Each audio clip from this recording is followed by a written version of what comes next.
The question my party is asking now is whether I am best placed to lead us into the next general election.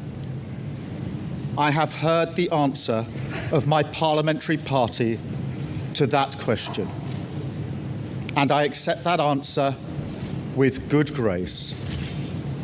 Every decision I've taken has been about putting the country I love first.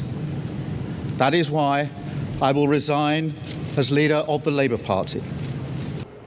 Staying on in a transition capacity until a contest is decided September 1st. And joining us now from London is Bloomberg's Ruth David.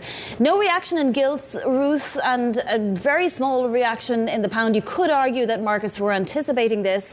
But there's also the other interpretation, right, that any next successor, and it looks like it could be Andy Burnham, won't be able to do too much different as long as they want to remain head of the Labour Party.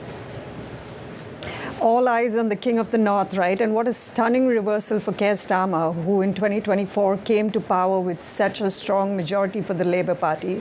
I think you're right, Wani, that we're not seeing the reaction in gilts and pounds because they've factored in so much of this. And keeping in mind that this is a country that will now be on its 7th leader in a decade. But I think what is going to make a big difference is how neat is this transition process going to be? You know, will it be a coronation? Will it be a contest?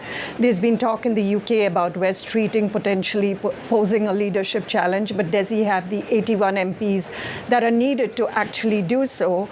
Markets do not like uncertainty, and if there is a sense that, you know, Andy Burnham's route to power is not going to be that smooth, or if there is more commentary that puts him firmly in left of the center, that would also make a big impact. So today it seems like the markets are in a bit of a wait and watch mood. What's the future for Rachel Reeves and for her policies, Ruth? Rachel Reeves has been very, very quiet in the last week. And, you know, there has been talk that because Starmer was somebody who has supported her so much, but she hasn't said anything at all. It does not seem like she is going to be the next chancellor. I mean, based on all that we're hearing, one of the names that keeps coming up is Energy Secretary Ed Miliband. But he is seen again as someone, you know, more left of the party. And there is a sense that investors might not be as comfortable with him. I mean, people have also spoken about Home Secretary Shabana Mahmood. I think markets will be very closely watching to see who is the chancellor and do they care as much about fiscal rules as Rachel Reeves.